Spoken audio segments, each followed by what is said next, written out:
Hey everyone, welcome to the UFO Hub webcast. Today's guest is going to be Reed Summers.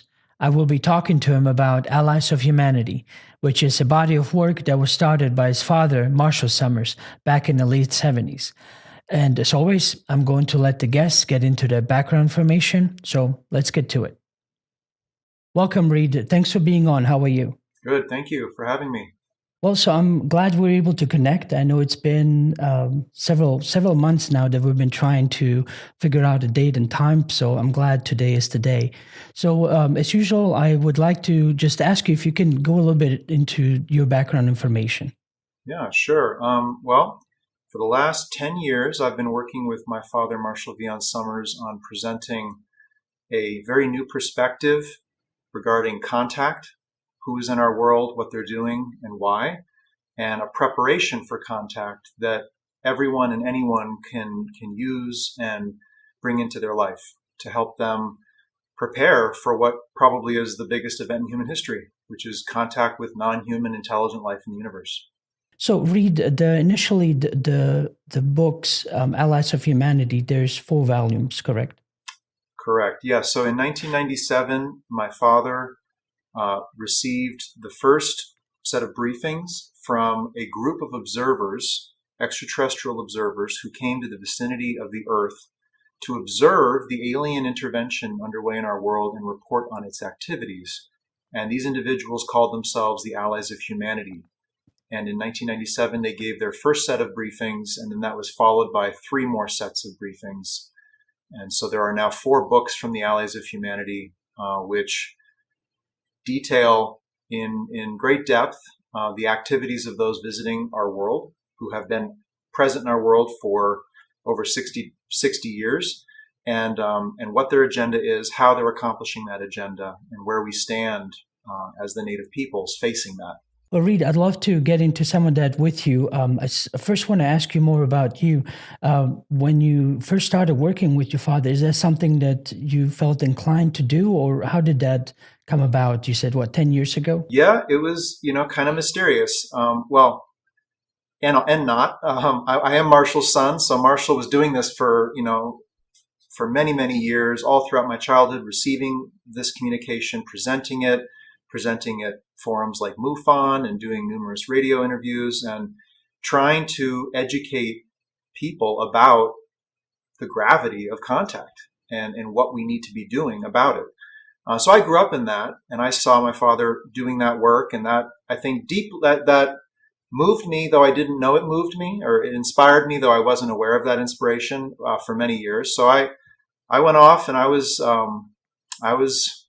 in college taking on my own career path, and I just had this gut knowing that I needed to get back home and help Marshall present the Allies of Humanity briefings. And this was building for me for some time. And that actually happened back in 2004. So, gosh, help me out with the math on that. That's a long time ago. So Yeah. yeah, that's, I don't know, 17 years ago. And so, but, twists and turns in my life took me away for a few years. But in the back of my mind, I always knew how important it was what these briefings presented to the world, the perspective they offered. I knew that, an enormous percentage of people on planet Earth care about contact, believe we're being visited, and everyone, even if they don't believe that, may have an innate knowing or a gut sense that this is actually happening or may happen, and that it will be really big when it does. And so here my father, for some years, has been working to present this information and this preparation to people, and I just realized this will really help the world. This is something I need to do. And so I chose to cancel my plans, back out of what I was doing with my life at that time, and come back to help my father. And so 10 years later, here I am. I think I just hit the 10-year anniversary back in March, maybe. And so, I mean, this is it. This is huge. Contact, what could be bigger? And if you've got something like the Allies of Humanity briefings that is really important for people to hear, this is what I would want to be doing with my life. So in the description below, I'm going to have your links, the link to the Allies of Humanity webpage. And again, I'm sorry, help me out again. Sovereignty. Declaration of Human Sovereignty. Declaration of Human Sovereignty and the 12 points of the briefing. So I'm going to have those available in the description, and I hope and encourage everyone to check those out. Now, Reed, what I wanted to ask you, can you maybe go a little bit into how did your father initially receive this information? Yeah, long story. Takes us back to the 80s, early 80s, I'm sorry, the late 70s, when Marshall was a teacher for the blind. And he was a very skilled instructor working with those with these physical disabilities. And during the course of that work, this voice experience began to emerge for him. This voice guiding him how to work with people, how to respond to people very dynamically. You could call this the voice of intuition, or higher consciousness, or even an angelic voice. And at the time, Marshall didn't know quite what it was, but he followed that. And in time, that became something of a connection or a line to a higher set of powers that actually were intending to guide him. And so he followed that guidance. These individuals guiding him at that time, he called the unseen ones. The Allies of Humanity referred to the unseen ones as well. Essentially, an angelic presence that abides with all people in the world and guides those of us who can receive guidance. So over many years, Marshall followed that, and that emerged into a teaching. And then a very sudden and powerful revelation occurred for him toward the end of that process. And that revelation, in some ways, shattered his life to that moment in terms of his associations, everything he thought he was doing. And it really began a whole new journey. And that revelation was a set of instructions to record a series of messages for humanity from an angelic source. And so Marshall embarked on that new journey, and that has yielded what is now called the New Message from God, which is a set of revelations from a higher power regarding humanity's place in a larger universe, our current stage of evolution into that larger, greater community, as it calls it, and many, many, many other topics of great interest for people. I mean, the New Message covers almost every topic imaginable. It's over 9,000 pages in length at this point. He's been receiving it for over 34 years. And so I know that doesn't sound very connected to the Allies, but it takes us there. And so the New Message, its core focus and emphasis is really about our emergence into a larger universe, what it calls the greater community, and the contact that we would have eventually with life in that universe, and how that would be really the greatest leap this race has ever taken and may ever take, and a very risky one at that. A leap requiring, preparation and instruction and teaching. And so the New Message delivers quite a preparation and a teaching and instruction regarding how we can safely emerge into this universe of life, a universe of powerful influences, a universe of nature, but on a much grander scale than we can even imagine. And at the same time, the New Message spoke of the reality of contact happening now. And what this contact was not just visitation, friendly visitation. It is an intervention. We're making first contact with those from the universe who have made the long journey to Earth because they want something from us. And what do they want? That's a question many people, I'm sure, on your show have wondered. And so what has occurred is the Allies of Humanity, a group of free worlds in the vicinity of the Earth, in our local region of space, have seen this intervention occur and have been called to send a group of observers to report to us on its activities. And the same higher power that brought the New Message from God into the world and that moves in people around the world even right now also called the Allies of Humanity to be here, to give their testimony, which only they could give, being physical beings in our universe.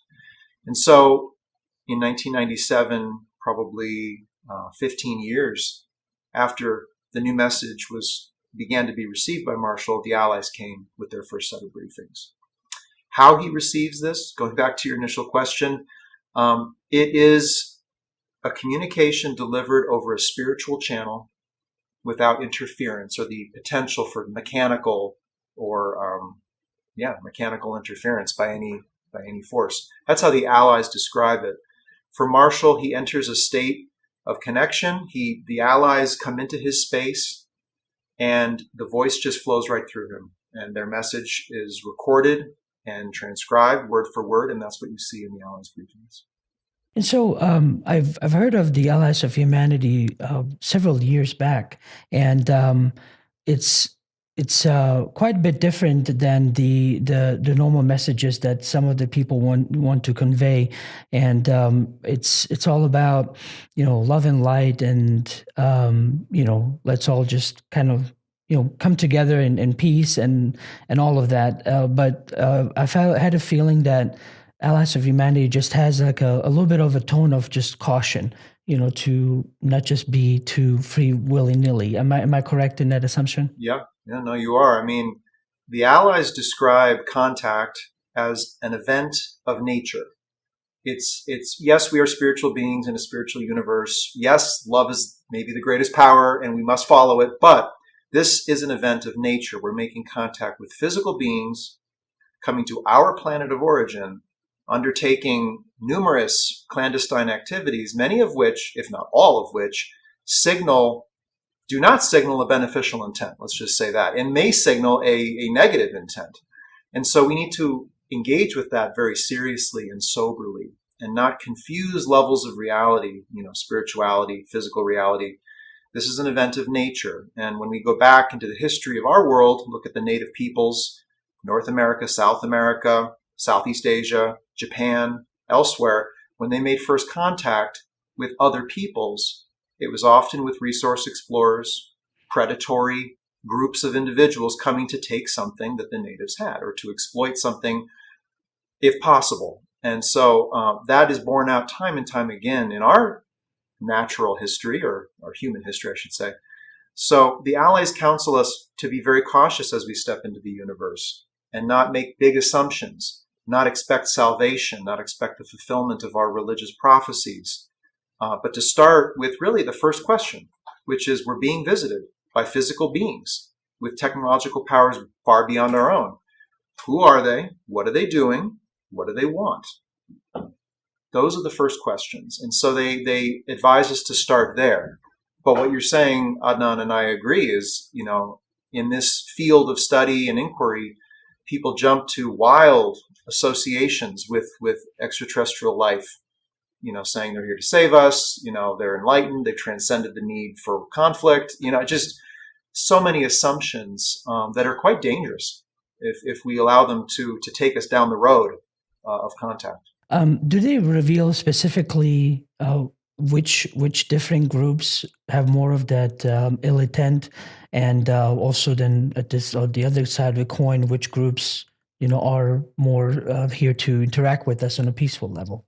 Yeah, well, here's what the Allies say. The Great War, World War II, the last great global conflict, along with the detonation of nuclear weapons and the destruction of our natural environment in the decades to follow, were the precipitating events that brought a new set of forces to our shores.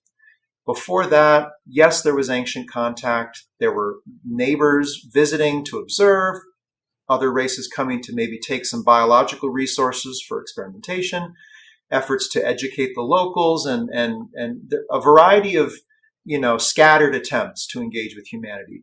But nothing global and pervasive, an effort to literally shift the direction of the whole planet and its destiny in space. And so with nuclear war, or the risk of nuclear war, and the destruction of our environment, a new set of forces arrived. The Allies of Humanity call these the collectives. And these are multiracial, economic forces who are here to take advantage of a beautiful planet Earth, abundant, rich in biological resources, rare in the universe, before the native peoples destroy it. And so they're here to take what they can and to bring humanity and this planet into their sphere of influence, protect the planet, but for their uses, and put us to work for those ends.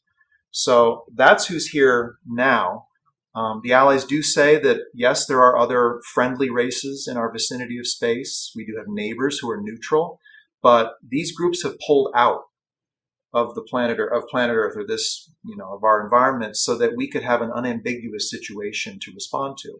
Otherwise, there's numerous races here, numerous accounts about what they look like, where star system they're from. Nobody knows what's up, what's down. I mean, in essence, our friends know that they can't just step in and militarily protect us. We have to protect ourselves. We're the natives of this world.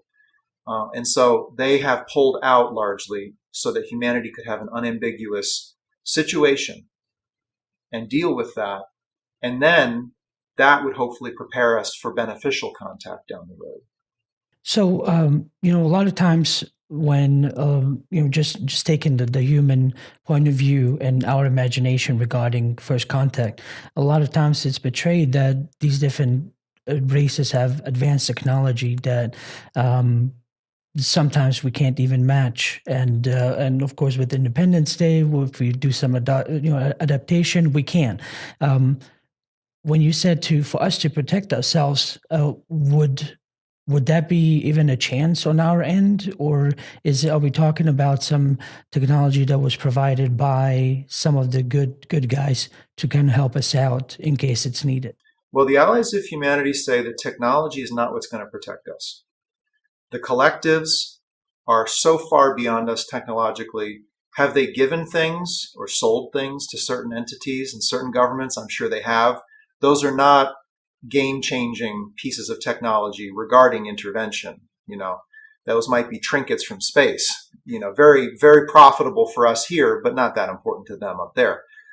So there's no technology that the intervention has given, that the allies of humanity can give, or that we can develop that can offset or repel this intervention in our world.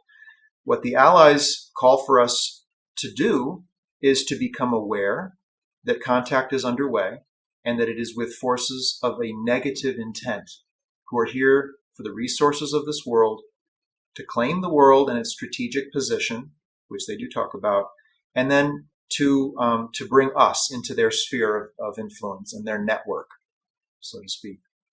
Become aware of that. Second, to become educated about the local environment of space in which our world exists, how races function, how trade, travel, and conflict occur, all of which is fully revealed in the Allies briefings and in the new message.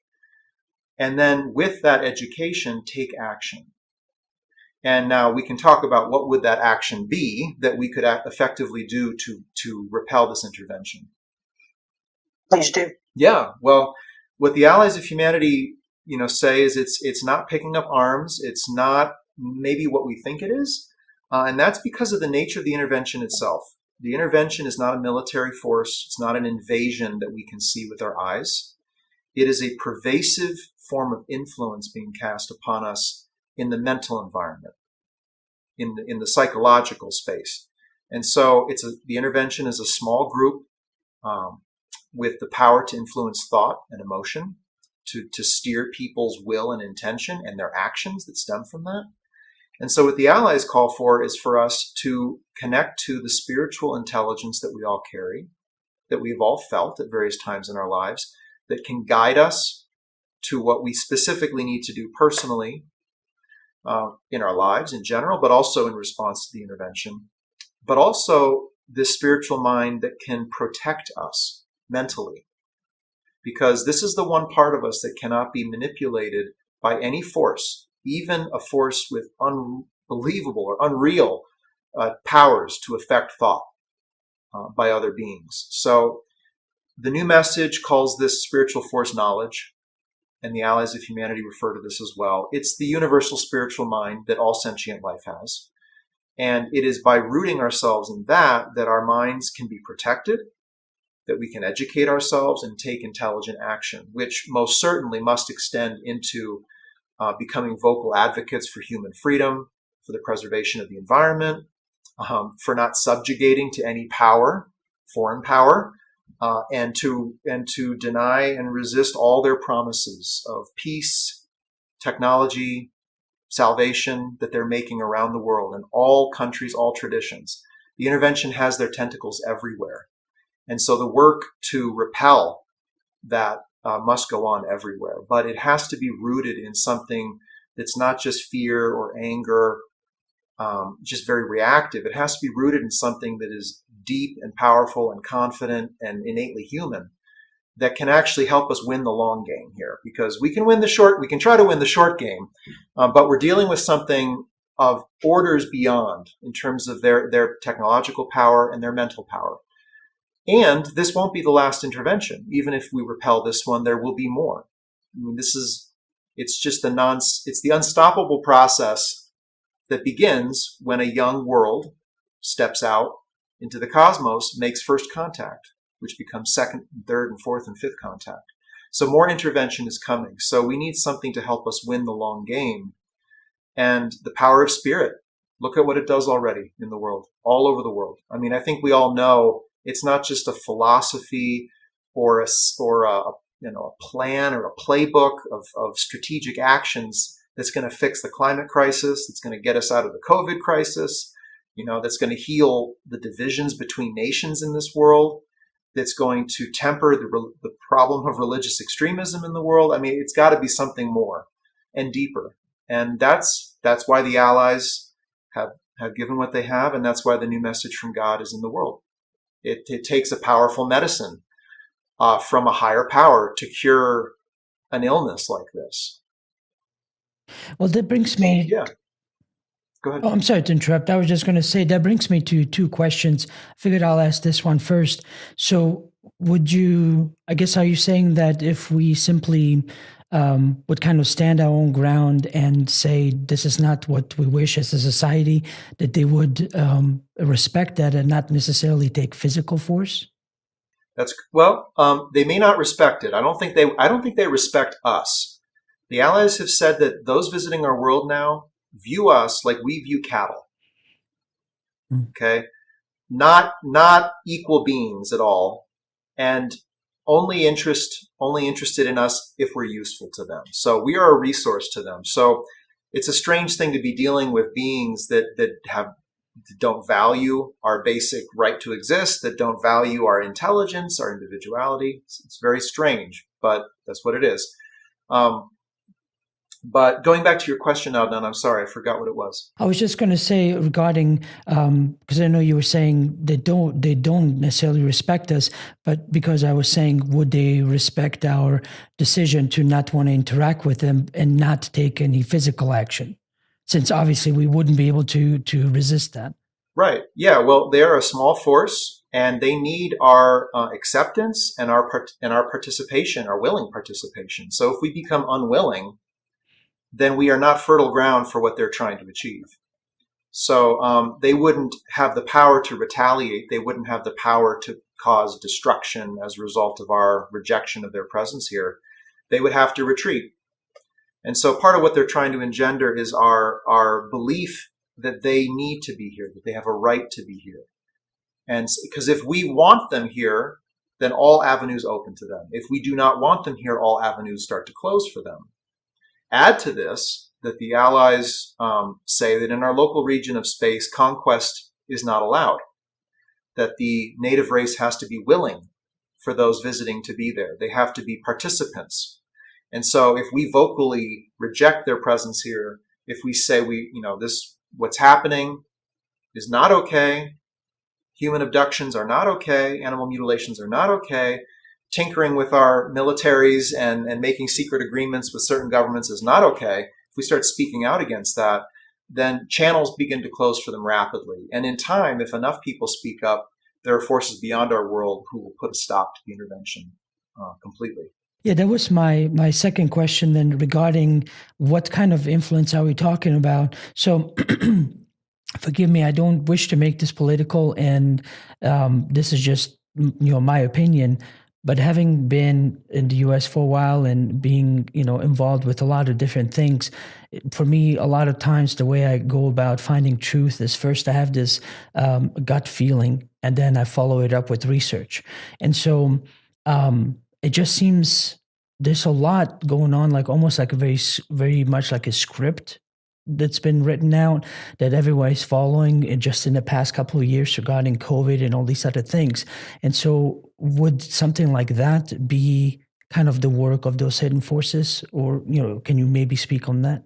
Oh, sure. Well, they have a script for sure for us to follow, and they're trying to find their supporters and apologists who will follow that script.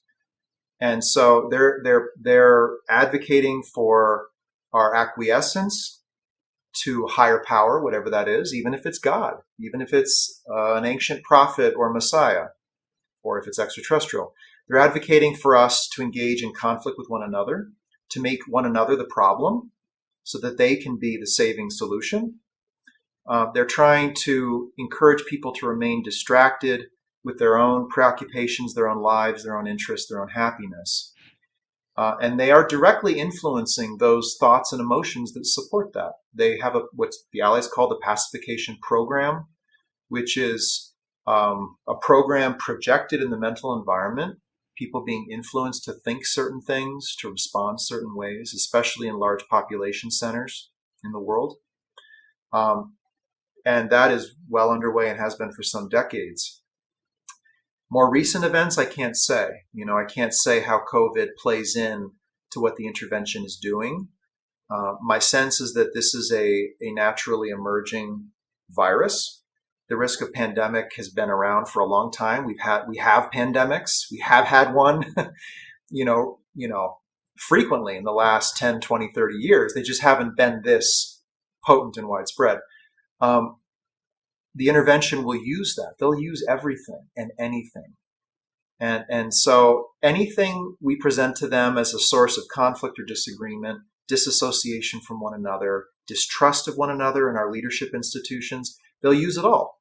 They'll use our religious beliefs, our belief in the return of Jesus Christ, the belief in that my religion should be the world's religion. I mean, the belief that that we are higher beings and that love is what matters and we need to be loving with all. They'll use all of it and they'll twist all of it. And there's a lot of that going on. And so when you look into different, groups and circles on Earth, there is a strange distortion that you find in their messaging.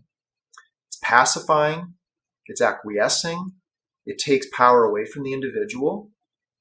Okay. It takes the prerogative for action and personal work away and just says, believe. It tries to stamp you with a label, or a hashtag or something to say, that's who you are. And so individual power and responsibility seems to be draining out of the human family. And that, by the way, is the channel by which knowledge, the spiritual power, works through lives. I mean, that's what enables a great doctor to be a great doctor, is their individual responsibility and authority, and take that into every field of life. So yes, I would say there's a script. More and more people are following it. I can't myself say what political party or what world event plays into that, but the intervention has their fingers in many, many, many different places. Is there any information that you might have regarding this? I call this soft disclosure by government, because it's definitely what I was able to read, is that for the very first time, they did not deny UFOs. They just basically said, oh, we just need more funding and better ways to collect data. There was no denying like they used to. Do you know anything about this or what this could possibly mean? I have my own personal thoughts about it. I'm sure we're all disappointed, right? We wanted something more, and it was just another we don't know. But that's pretty meaningful. It's almost admission by admitting that a phenomena exists and we don't know what it is. Therefore, right? Therefore, we need to research it more and so forth. Of course, this government in this country has been involved with the intervention, both supporting and resisting at various times for decades. So it's a bit fallacious for them to come out and say there's 140 some odd cases and we need to look into it more. I like the word you use, which is soft disclosure. It does feel like disclosure. It feels like there is a plan here to potentially acclimate people to this as a real phenomenon, and say, yes, it's real, but not say more. And then let people's wheels start spinning, let them start to create ideas that can then be shaped and steered. So I do sense the presence of disclosure in what's happened recently with these reports. I've advocated in the past, don't wait around for the government to disclose what they know. They're not going to. And when they do, it's going to be what they want you to know about what they know to shape a narrative that they want in your mind and in the public's consciousness. So I feel the allies are providing the disclosure we really need, which is the disclosure of the alien presence and their intent, instead of our human governments and their intent, because the intervention is the big conspiracy behind other conspiracies.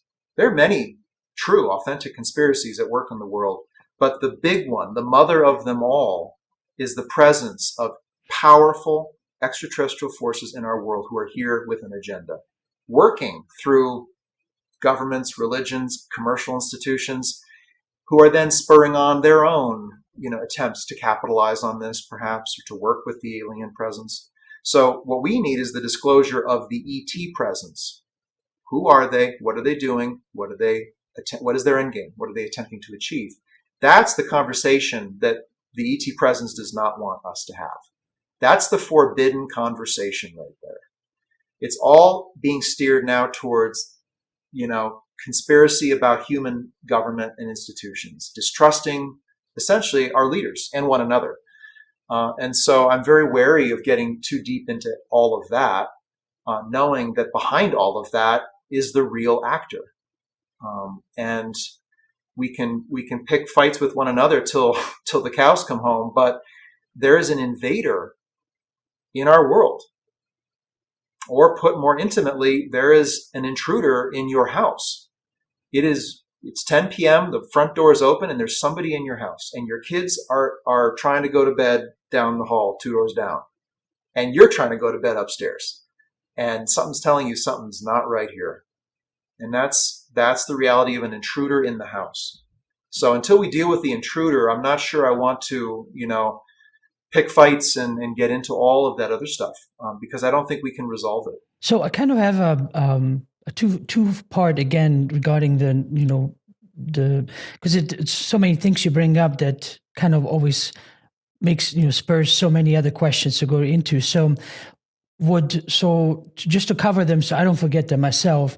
So first part would basically then be for most people then to get in tune with who we are, to kind of go down that route to get in touch with this inner voice like your dad has in order to receive more accurate information.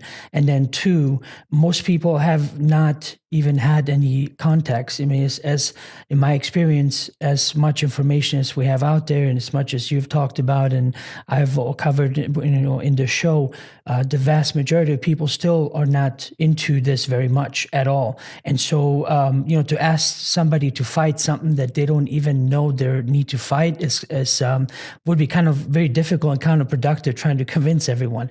So would the first defensive actions be to kind of be watching what's coming down from authority to realize this is also then in this greater plan that eventually needs to be resisted or maybe scrutinized more? Do you understand what I'm trying to get at? I think I do, yeah. Let's put the tapping into our own consciousness or knowledge at the end of the conversation. Super important, but it's not the first step. I mean, the first step is to alert as many people as possible to the fact that we are being visited, and to root that revelation for them in the first question, which is, well, who's here? What are they doing here? And what do they want? Versus people leaping to wild conclusions about spiritual fulfillment and angels and all of this other stuff. A lot of people need to know contact is underway, and they need to be asking intelligent, rational questions that are rooted in the reality of a natural event taking place. And that's already happening. I just saw recently that just under 50% of Americans believe that we've already been visited. It climbs over 60% in Russia and China. It's well over 50% in many countries around the world. So that's a lot of people already feel certain that we've been visited. Have they asked the first question, though? And then the second question? Or are they just, stuffing it away because it's so taboo? Or are they diving in to some of these really wild, conclusions and spiritual teachings that are out there regarding this? So public education I think, is the key. It's the first starting point. And we need to start thinking like the native peoples of this world, and stop treating contact as an adventure in consciousness, or as the next really wild, out there, next level event spiritually. So that's where it all begins, I think. It's public, it's alerting people in the public, and it's educating them. And it's starting to build a groundswell of kind of basic, rational response to this enormous event that's taking place. Did I answer your question there? Yes, I was just going to say regarding, I guess, yeah, definitely, because then that would be the first part to first make them aware then. Instead, because my idea with almost anything in life is I had my own drive and will and want to understand. So then I kind of took the steps towards that, and whatever else happened to me in my life and my experiences. So I've never felt like, hey, you sit down, I need to tell you something, and so and it's something that even to this day I don't wish to do. It's almost like, when the time comes, I'm here for you to let you know all that I know. But I don't want to kind of be this UFO door-to-door salesman, if that makes sense. Because it's But I figured by having information such as this interview and all of that just available online, that those that are searching will eventually find it. And are you suggesting a more hands-on approach, or what? Where do you stand regarding that? Yeah, I get what you're saying, and I definitely feel you on that. It is awkward to be in possession of knowing this, and most people don't. Right. And not only they don't know, they don't want to know, and they don't want to hear you tell them. And so that's right. That's hard. Being one of the first to know is difficult, and that's just something we have to walk with and share with people, as like you're saying, when the time is right.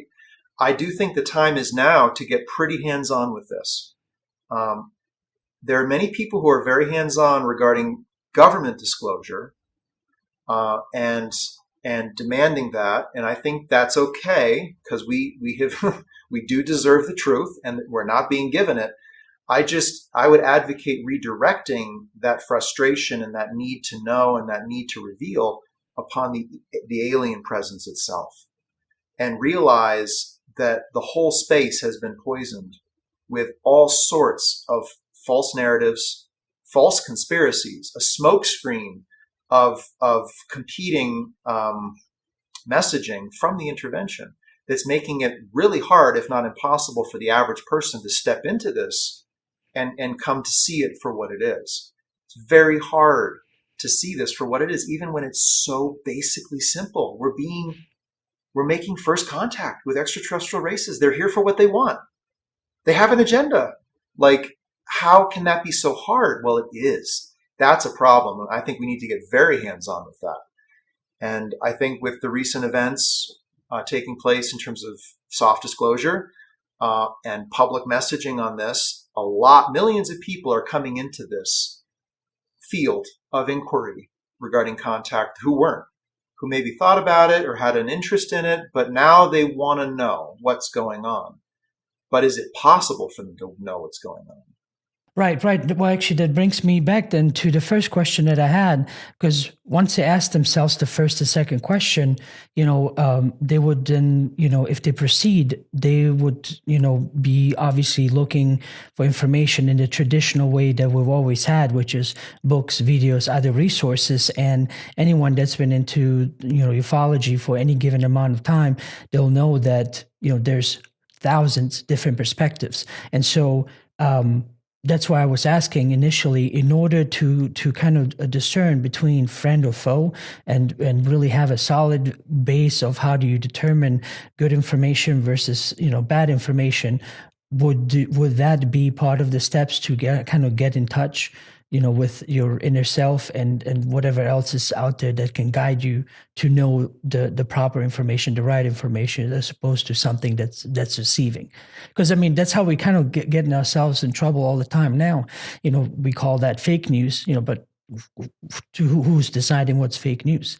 That's the biggest issue, because regarding a lot of information, I can find two different sources, and each one of them blaming the other to be fake news. So it's very, very difficult to really get to the bottom of anything. And no wonder we're kind of in this uproar right now. Mm-hmm.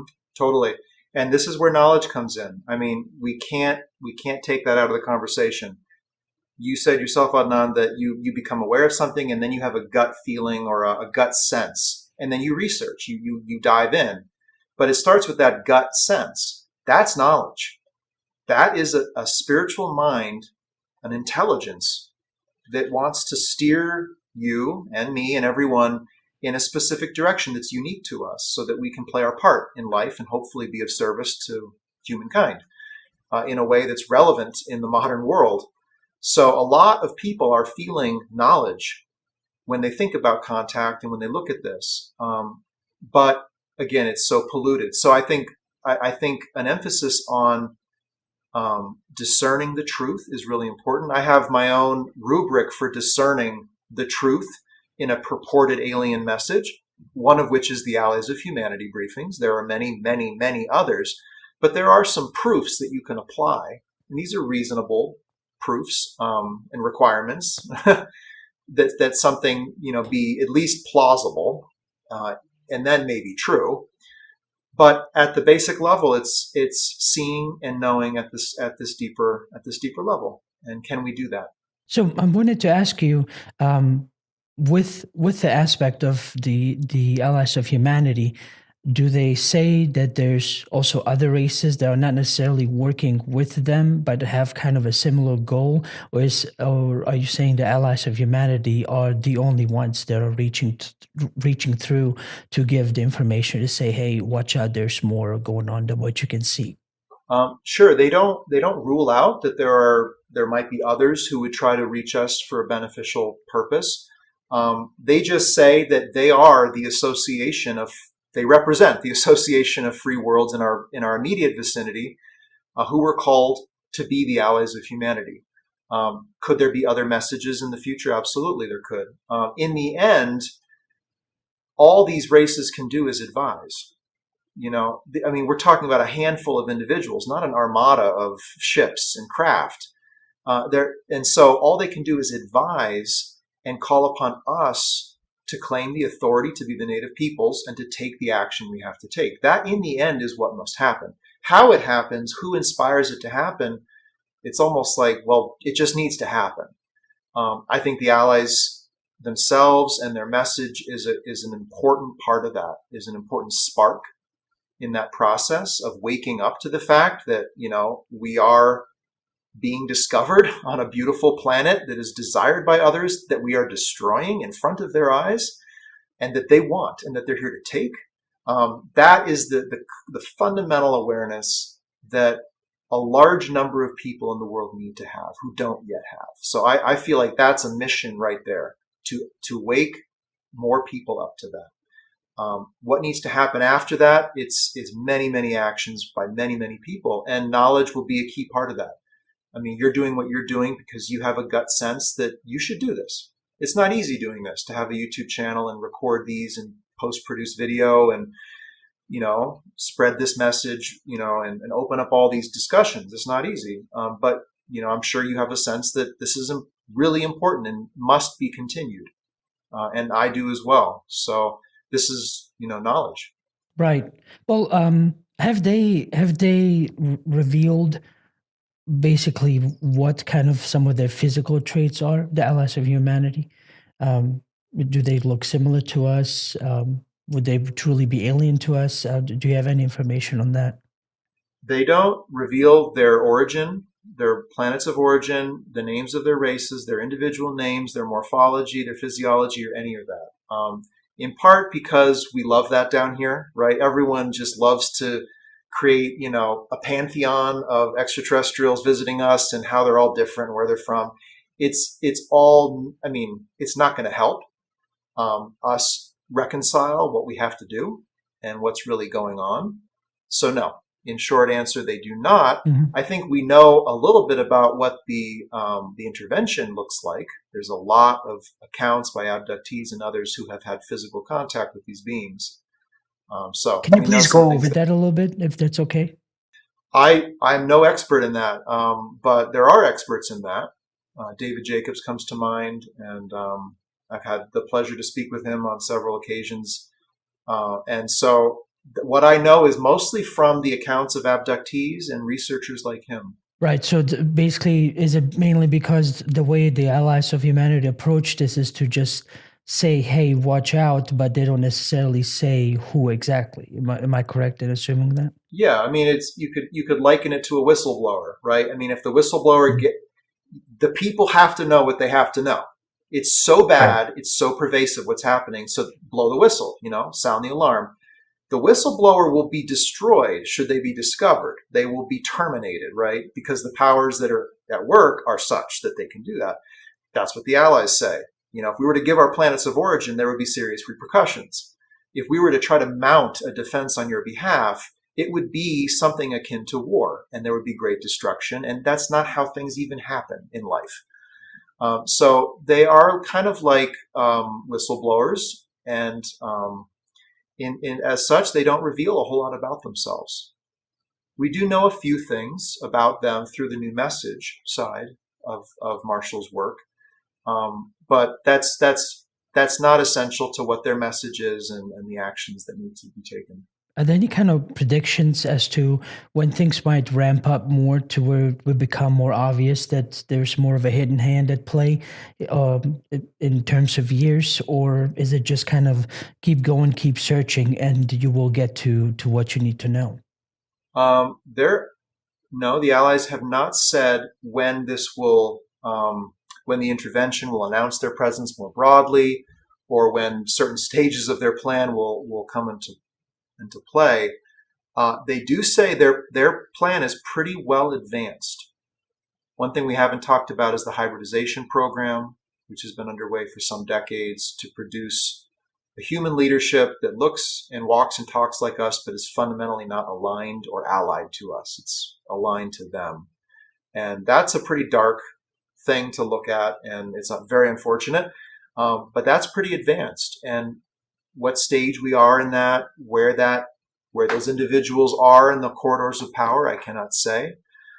So I don't think the key is just to keep trucking and just keep, talking about contact and UFOs and UAPs. And, it's really to go beyond the question of what is happening, which we've researched for decades, all the phenomena associated with this, to get to the next question of what do we need to do about it? And I don't hear people talk a whole lot about that, except, invite contact, surrender to the visitors, these are not reasonable next steps. Those do not arise from a rational mind. They are fundamentally irrational. And so it feels like things are stuck. They're stuck in this, what's happening, and the government needs to tell us. And the ETs are probably here to save us or give us technology or heal the world and teach us things. And so it's like we're stuck and we're loaded with assumptions that we can't get beyond. I would advocate getting over that hump and then getting down the road of taking action regarding the intervention specifically. Well, I know because I've been into this and been talking to a lot of people, and there's always been this. I wouldn't say it a divide, but it's definitely been a source of tension regarding the intentions of these different visitors, because I've seen and heard both sides basically put down a compelling case about. I'm not trying to kind of like defend or be pro one or against the other, but for example, almost everything. I can't, right on top of my head, I can't name you a lot, but perfect example that I can come up with immediately. For example, to what David Jacobs is saying, there's the opposite, which was Dolores Cannon, and so both ends, basically talk about wanting to help. It's just about, the other side goes, one, watch out, there's, this is what they're doing, and the other one goes like, yes, they are doing this, but there's more to it, and this is why. And so it almost makes you think like, okay, well, where do you go? That's what brings me back to, I guess we talked about this, and I don't want to keep rehashing about, then okay, just follow your gut feeling, then who do you follow, or whose information do you take in? Yeah, I think it's a tall order to tell the world, follow your gut feeling, you'll know the truth. I think the truth is so apparent that any reasonable thinking person who doesn't want something and have their own personal agenda from contact can easily see this for what it is. I've asked on many different shows, show me one thing the visitors are doing, not saying, physically doing, that signals a beneficial intent. They're flying in our skies unannounced, they're taking people, they're taking animals, they're manipulating governments, they're seeding all these disparate and false, competing narratives. They're doing all of that. Okay, show me what they're doing that signals a beneficial intent. And then some people say, well, yes, people are being taken, but they made a soul contract before this life to be taken, and they're being welcomed back, into their brotherhood or into their spiritual, network by being, it's like, okay, that is not a reasonable statement of fact regarding how people are being taken. That is an association that's being made because somebody wants something from this. They want it to be good. They're trying to twist an actual physical event to be good when it's obviously not good. And so I personally, I've kind of reached my limit of tolerance with the 50-50, argument, which is, well, they could be good, they could be bad. Some are good, some are bad. Some of what they're doing is bad, some of what they're doing is good. It's like, wow, you can't see that there is an armed individual in your house, taking your child now. How have you been so disabled that you cannot see that and act upon it? And this is the pacification program. People are being disabled. Their core faculties are being disabled. Their basic native innate wisdom, like about how life works, is being disabled. And so you have these wild beliefs about contact, but they're not the 50-50. They're not the other side of the argument, in my view. The picture is abundantly clear. Probably they're here to take what they want. They have an agenda. They're working with different groups for different reasons. They're not disclosing it. We, the people, have not been consulted. We're not being told what's happening, not just by government, but by the ET presence itself. All of that just points in a direction. But do we want to go? Do we want to look in that direction? That's another question. Everyone has a desire to see things a certain way. And when something really new happens, you have to abandon that in order to see it.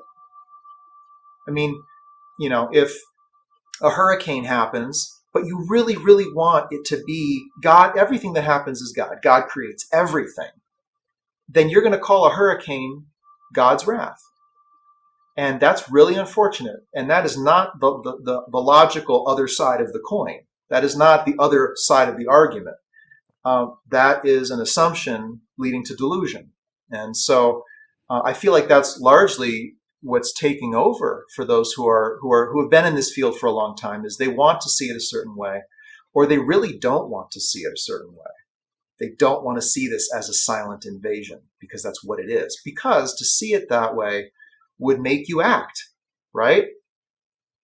I go back to the 1930s. How many Germans saw the rise of the Nazi Party, saw what they were doing? It was all pointing in one direction, right? But told themselves another story. Well, no, wait, maybe they're here to bring back, the German heartland, and, what's great about German people and our basic values. Maybe they're trying to unite Europe around those, And of course, the Nazi Party played into all sorts of narratives like that, right? But basically, people didn't want to see what was right in front of them. And it really was right in front of them the whole time. And look what happened. I go back to that time often these days because we're facing a force somewhat similar, way more powerful and way more calculating, with a much more complex and well-engineered script than the Nazis had, but similar in terms of the darkness of that force and what they intended to perpetrate. And the intervention is right up there, if not above that, probably is. And so that people can't basically see that is a problem. It's a problem in sight, actually, and being able to see. It's not a problem of needing more information or more disclosure. Do the Allies of Humanity give some kind of like an event or something that would be happening at certain times that would kind of help solidify that, oh, this is more of the work of the hidden hand? I know not necessarily predictions or time-wise, but do they talk about general events? The hidden hand of the intervention? No, do the Allies talk about that? Correct. To say, for example, like something maybe they might not have, or they otherwise you wouldn't mention it. But let's say they would say, be wary of the government all of a sudden agreeing or not rejecting UFOs. That would be a first sign. They have given some benchmarks or signs that we can follow to understand where things are. One thing is that they have said that at some point the intervention will put an individual in the world who will claim to be the returning Messiah, and this individual will not be human. They will be a hybrid, and they will have the powers of the visitors, but they will look human. They'll have the power to influence people's emotions, to project psychic images or visions for people, very polarizing. And so they have warned about the appearance of that individual, a Jesus figure, although I think it could happen in many traditions. I don't think it would just be in the Christian world that happens. So the appearance of that person claiming that role and title would be one. I'm trying to think if there are any other specific events that take place. I can't pull any off the top of my head. Another one I'll throw in actually is that they have said that the United States was initially the target of the intervention, being the most powerful country in the world, clearly. And yet, in the end, the United States ended up resisting the intervention. And I don't know what component of the government did that. I've sensed there were competing components, but the bulk response was repulsion of the intervention and resistance to it. That is partly why movements arose in the Middle East, were stirred up to embroil this country in conflict, very costly conflict, to weaken this country financially, economically, and morally in the world. So the radicalization of people who have religious beliefs is one part of what the intervention does. It's actually, there are 4 activities of the intervention. One of them is tapping into our religious beliefs and traditions, manipulating that either as a thing that the intervention can receive or benefit from, meaning we are the savior or the Messiah, or we are the brothers of the Galactic Federation, or if it can't be turned in that way, to just turn up the dial on the extremism of that tradition and produce conflict that weakens the world, fractures the world, makes human institutions even more inept in the face of what's going on. So I think the wars in the Middle East were a sign of that occurring. Yeah, I was just going to ask. So basically, so roughly about 20 years ago is when that initial resistance happened then? Well, if we go back to 9/11 and the wars that would follow, you could say that. I can't personally say when it started, where, okay. or if the U.S. is not currently collaborating with them. There are multiple collectives in the world. It's worth noting this. It's not just one intervention. It's multiple collectives. They have the same overall goal. They want what this world has, and they want us as the workforce to get it for them. But they represent different networks of worlds, and so they are competing with each other. But the Allies do say they will collaborate at a certain point to win the race. But is that behind some of the conflict we see between the U.S. and Russia, for example, or the U.S. and China? Possibly. I don't know. I guess, going back then to the very, very basic premise, then, in a way, how small did you initially mention that this group to be? Because if I mean, in some way, if the good guys, let's say, see this, wouldn't that be really a lot easier if they would just intervene? But they would just the whole premise is that they don't want this conflict because of this possible great war. So, first question: how large is the intervention? I would throw out a number of thousands initially. But the Allies said, I was just reading it yesterday, that year after year, they bring more. They bring more supplies. They've created establishments on multiple satellites and planets in our solar system and on the moon to observe. And so their facilities and infrastructure has grown over the last 50, 60 years. The Allies, call it a dozen, okay? These are whistleblowers. All they can do is alert, educate, and encourage action. We've got 7 billion people. We got all the people we need to take action against several thousand. But who would it be? I'm sorry to interrupt. Who would it be then? Since you said it's not permitted to take a planet by force or take over a society by force, who would, for example, be to correct that? That's what I'm asking. So, I mean, good question. So the Allies give a whole set of teachings about what life is like around us. And that's a whole thing we could talk about for easily an hour. But in essence, the universe that we live in is highly inhabited, this part of our galaxy. There are very long-standing agreements surrounding trade. There are many nations that control maybe one or multiple solar systems and some small, what you might call empires, but there's no galactic federation. There's no true empire that controls swaths of the galaxy. It's much more of a medieval landscape, in fact, of little kingdoms that more or less stay to themselves, trade, and try to keep, the marauders out.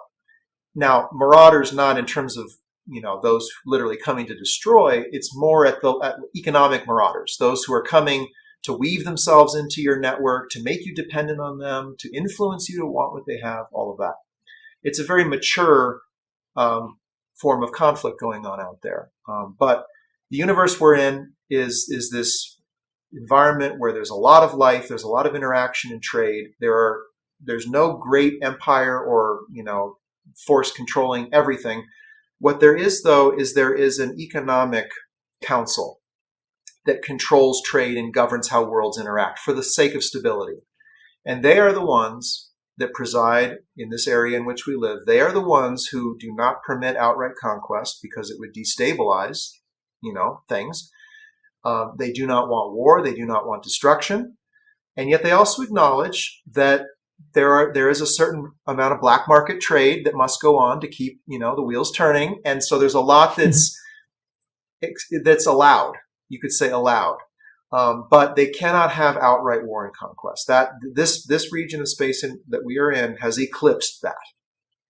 Who knows how many tens of thousands of years ago? This is what the Allies say. And so we live in this tightly controlled environment where there are ways to gain access to emerging worlds with rich resources, but you have to do it a certain way. It has to be subtle. It has to be undertaken quietly and secretly. The whole part of genetic manipulation is very real and is practiced pretty widespread out there, apparently, and is more or less allowed and accepted. And so the intervention is operating off an old playbook. It's an old playbook. It's like Chevron going into the Venezuelan jungle, and they want to take the oil under the natives' ground, but you have to do it a certain way, right? You can't just move in and destroy the environment and suck the oil out and collapse the country. You got to do it a certain way. And so these collectives operate along these very complex playbooks, which are not, they're dark. I mean, it's very, very dark. Taking people against their will, taking their physical body, their organs, selling their bodies and parts of their bodies. I mean, there's a real dark underworld to what the intervention is doing. But in the greater community in which we live, It's quite common. I know this kind of blows up our hope that the universe was just way better than life here on Earth and that it was spiritual and we're really low and it's really high, and it's really not like that. It's nature out there. It's competition, survival of the fittest. It's taken on a much more nuanced and higher level. Conflict has. It's not, brutal and destructive. That's what we're kind of brutal and destructive down here in how we think. Some people say, I've heard this so many times over so many years, well, if they wanted to destroy us and take the world, they would have already done it. And they haven't. So they must be here for our good. That is projecting our human understanding of conflict and force out onto space. What I say in response to that is, maybe we are part of the resource they want. So destroying us and taking the world, that's not what they're after. They want us. They want the biology of the world. And they have to operate by a very complex playbook to get it that we don't understand. And so, but when the Allies, reveal that, it's very helpful. It's very helpful to see that perspective, which, we could never have otherwise. So biology and sort of this kind of, what was the other word I was going to say? Genetic resources. Is that basically like their version of our gold? Yep. Yeah, exactly. We think of resources as minerals and petroleum and, for them it's biology, because the universe is an environment of largely barren planets. There are Earth-like worlds are rare. There are many, but they are rare. And it is very rare for an environment to naturally allow or support the emergence of complex life forms. And so often life is taken off those planets and seeded elsewhere. Often intelligence is seeded in races early on in their development to hasten the rise of their capabilities. That has happened to us. We are the recipients of extraterrestrial genetics, but that was long ago by a whole other set of races who were not here for the planet and for us. Us at that time being a few tribes in the jungle. There were no nations. There was no trade.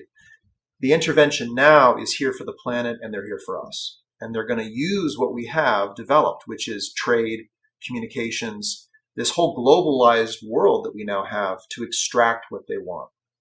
And largely that is biology, although it's also things to do with mineral deposits that are rare and that can be bought and sold. So there's a big market out there, and Earth has a lot of product.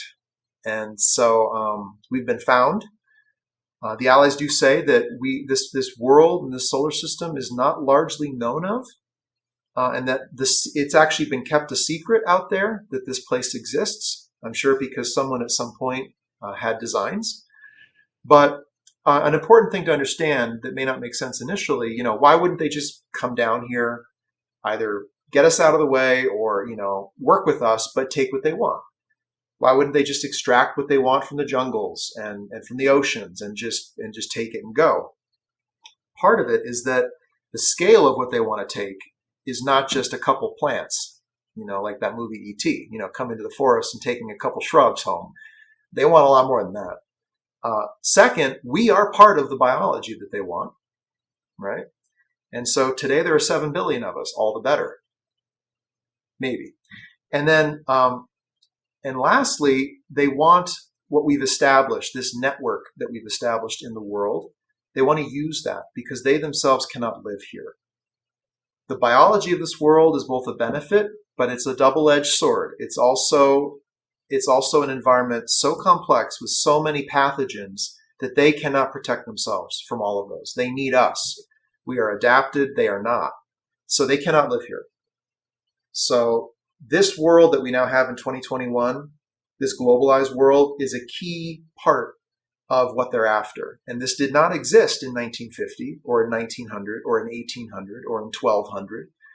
It's only existed in the last few decades. And that, I think, was like a linchpin in their plan. They needed a whole world infrastructure that they could tap to get what they want from this place. So there's been quite a bit of talk or more emergence, especially leading up to the to the UFO report regarding alien invasion. And so some are saying that the government will use the alien invasion as a kind of false flag event to say we need more protection, and others say that no, that's a valid premise of a government to have. What do you have any information regarding that, and which side of the coin, to kind of say that way, would the allies of humanity be on? Well, we know which side the Allies would be on. They're here because the intervention is here. What governments do, the agendas and conspiracies that they concoct to benefit from this, or to get territorial acquisition, or to punish longstanding hatreds and enemies. I mean, that's for us to figure out. I myself don't know quite where this government, the U.S. government, stands with the intervention. I would love for someone to reach out to me. Things like that have happened in the past for us, but not recently. And so that would be good, but it hasn't happened. So no one's calling me up to tell me where things stand regarding collaboration or resistance on the part of the U.S. government. I think I'm very wary when I see disclosure. Because it looks like it's being meted out very carefully, and it's being put out and shaped into a narrative that can be used. And that's part of the tricky thing about this, Adnan, this whole field, is that it is a hall of mirrors stepping into this. I mean, there are competing agendas that have created the very conspiracy against them only so that they can control the resistance to them. Like the intervention has created some of the conspiracies about negative ETs in the world and their agenda and all of this, simply so they can control that narrative, keep it small, keep it irrelevant, keep it weak. So it's a hall of mirrors, and it's very hard to know who's doing what. I don't know if the intervention will take the right-hand course of revealing themselves more broadly and publicly announcing that they're here for our good, and taking that very public approach and getting all eyes on them, or if they will stay subterranean, like a subcutaneous, autoimmune disease that you don't know you have, but you do, in which no one knows they're here except the ones they want to know. And they stay, it's very subterranean. 20 years from now, you'll walk down the street, it'll look just like this, but it won't feel like this. And quietly in back rooms, it won't be working like it was. Will they go left? Will they go right? My sense is they'll go left, personally, that this will stay subterranean. And that's why part of what could be done is to just tell more people that contact is happening. Because that right there throws a wrench in the works of the intervention. They want to, I think, acclimate us very slowly. As if you're in a pot of water that's lukewarm, and then once a year it goes up 1 degree, and you can't even feel the change. But it is going up, and in the end you will boil, right? But you won't feel it until it's too late. That's my sense, is they're going to go with that very incremental approach to acclimate people to their presence. That's certainly what they've been doing, and so to go more hands-on. You used that phrase a little earlier, and be more of an advocate, I think would be very good, and that would be a wrench for them in their meticulously created wheel. The intervention, the Allies say, they do not think creatively. Okay, they do not even think as individuals. This is a hive mind. So when you do things that they're not expecting or that aren't in the playbook, they do not know how to respond. And so do things that aren't in the playbook. That's what I think. And they will not know how to respond. And we become a more complex arrangement for them, less of a turn switch or a turnkey solution for them. I think that's kind of where action needs to go. So I hope I've asked enough questions for those that are curious about, who, what, when, where. My next set of questions, I hope that we can maybe get into. I know it's a little bit later in the interview, but what is their point of view on the general human being and soul and spirit in general? Is there? Can you speak on that? Kind of regarding, because the belief is that we are souls, that we are part of the one, and that we're all having our own individual experiences. Have they spoken regarding that at all? They have a lot. And I mean, this is where the new message from God comes in, which is really the affirmation that we are spiritual beings in the world. We were sent into this world at this time to play a unique part in securing, this learning opportunity for humanity, making this world a place where souls can come to realize and reclaim what they know and slowly over many lifetimes reunite with their source. This is what the new message calls greater community spirituality. It's the spirituality of the universe. All sentient beings share this. It speaks of the separation from God that created the physical universe, the fact that we are all journeying across lifetimes, slowly reclaiming God into ourselves and ending the separation within us, and that this lifetime is an opportunity to continue that process, as is every lifetime.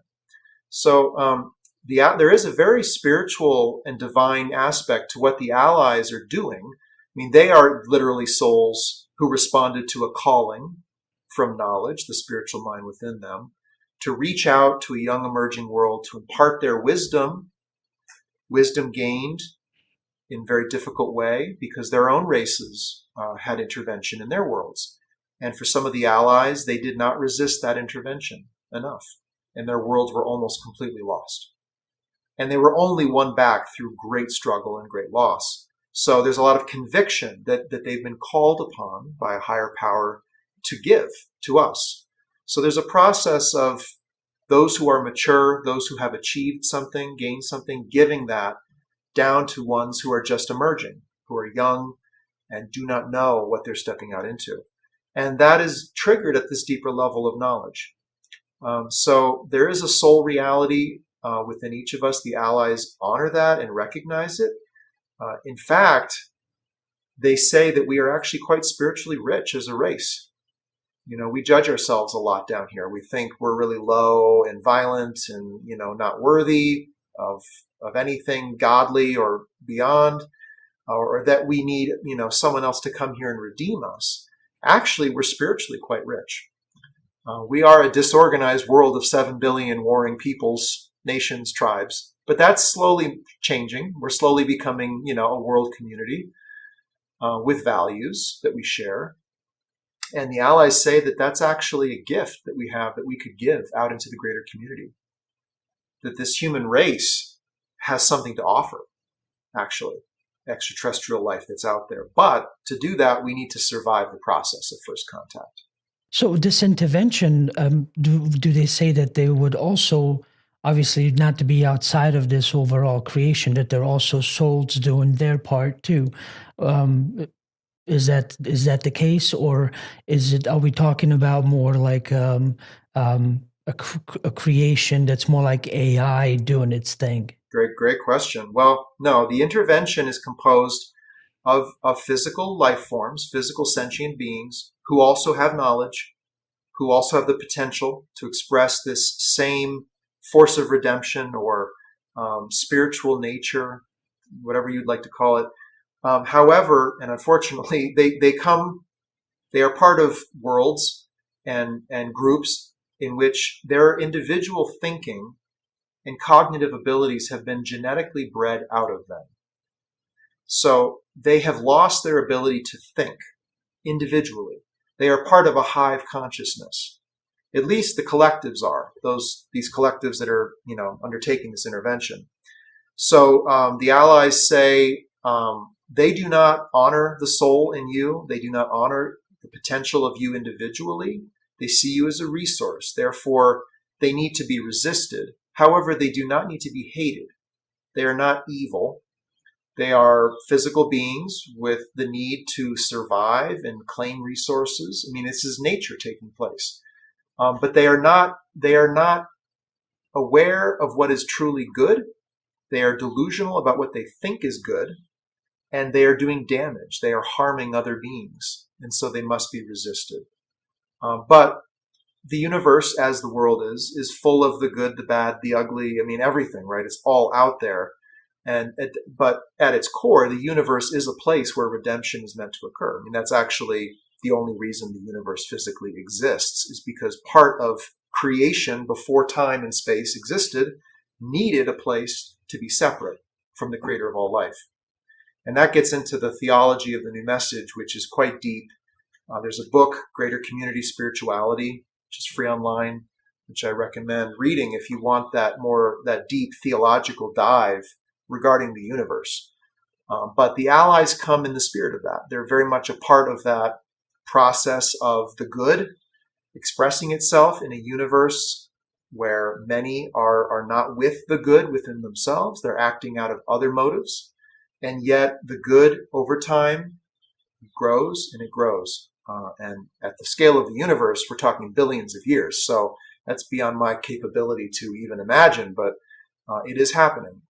And the intervention, though it looks really negative, and I don't want people to take this as a message of fear, because it's not. This is a message of destiny. I mean, we are meant to emerge into a larger universe. We are eclipsing our isolation that has been in place, not fully, but almost completely, for hundreds of thousands of years as an emerging species.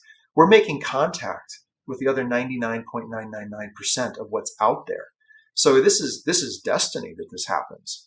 It's just that the first steps out are quite risky. If we can get beyond those first risky steps and repel this intervention, unify our world sufficiently, protect our environment, secure our self-sufficiency, the level of resources, then we can be a free world. We could essentially be an ally of humanity to another young race that is also in that process of stepping out. Would it, that almost kind of, makes me think of us, for example, we, we slaughter animals, for food, but it doesn't necessarily mean that we are evil. I've often said for myself, I can't speak for others, that, I have the ability to, but if I had to go and hunt, my own food, I'll probably be a vegetarian, because it's the process of, going out, looking at the other being and killing it so that you can consume it. And so, of course, we do it in this mass process, like slaughterhouses and whatnot, and we all end up, it ends up at our table, but it doesn't mean that we're inherently evil. It's just, that it's our kind of like blindfold, so that, because the urge to survive and live and continue to live is stronger than empathy in some way with that animal, because a lot of us will look at that. And, I haven't known anybody that would say, "Oh yeah, let's just watch some videos of slaughterhouses." They would just be like, "God, that's horrible. I don't want to watch this," And so, would you say it's almost kind of like a similar approach to that intervention, that they just like, just have this, I guess, lack of emotions, but then also just this natural way to just keep on living and surviving and doing whatever you have to do to keep your existence going? Yeah, well, they are surviving. There are a couple things that differentiate this from our consumption of animals. The first is that we are sentient beings, and it is inherently an abomination to kill a sentient being for their resources, even if it's for your consumption. I think we all kind of know that at a gut level. Cannibalism is not a good thing, right? Can you please define sentient before you move on? I'm sorry, I hate to interrupt. Meaning kind of reason and thought, as opposed to what we perceive in animals, that they don't necessarily have it on the same level as we do. Is that what you mean? I would say a capability, an intellectual or a capability that allows a soul to inhabit the body and to express the soul's will in physical form.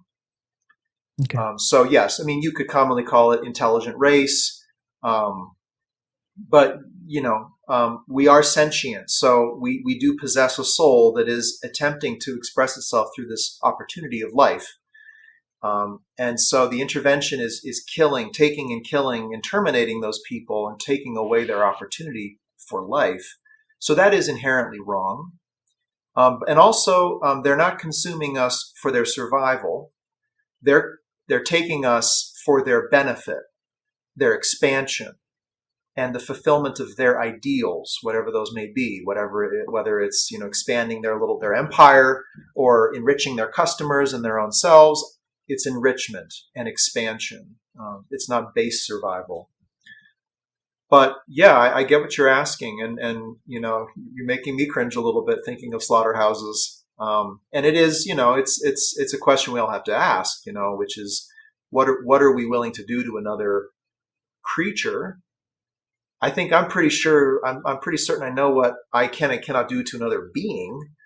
But their value system is not our value system, and they do not think of us as beings with souls who deserve to live. We are critters on the ground to be used, and that is to be rejected, I feel, for us. That if you allow that, I mean, good luck and aligning yourself to the intervention. Well, Reed, do you have any concluding thoughts? And then if you could also please finish up with the different websites and more information where people Sure. could go Well, and read. I was actually going to say in the very beginning, about myself, because I didn't say all that much. In some ways, I'm very much like many of you out there.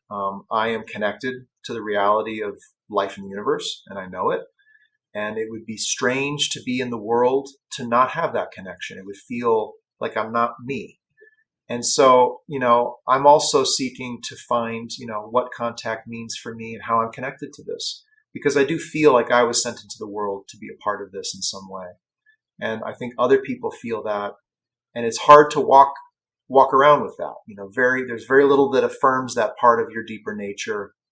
And so if this has your name on it, this whole reality of contact, humanity's future in space, then stay with it, because it's a part of you.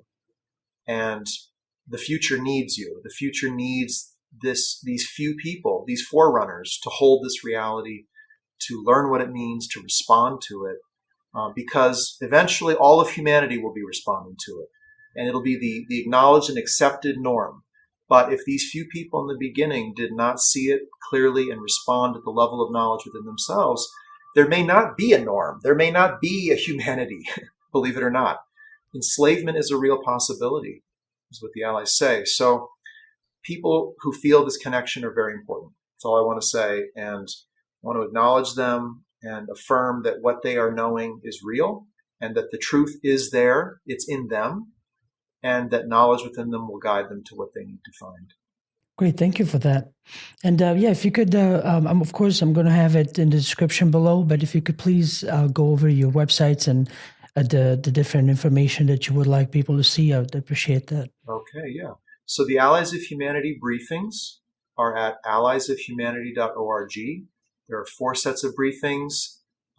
They're translated into numerous languages. They're all free online for you to read and to download. So I encourage you to read the Allies briefings. The New Message from God, also received by my father, Marshall Dion Summers, is at newmessage.org.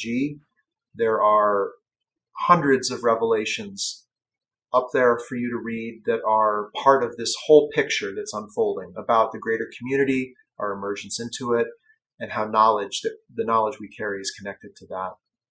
And then lastly, the Declaration of Human Sovereignty, a document written by a group of individuals some years ago, modeled on the United States Declaration of Independence, is at humansovereignty.org. Print it, put it on your wall, put it on a flyer, on a bulletin board, help other people see the picture that's unfolding before our eyes regarding who's in our world and what they're doing and why. So those are the resources. And I also want to just throw in, there's a community of people worldwide who are responding to all of this. So, we're not alone in responding to the Allies briefings or the new message. There's a whole community of people, many hundreds of people around the world studying, sharing, advocating. And so there's a lot to be a part of as well. Well, Reed, thank you very much for all the information. I appreciate you again for taking the time to talk to me today. And also thank everyone else for watching. And so until next time, have a good day. Thank you, Adnan. Good to be with you.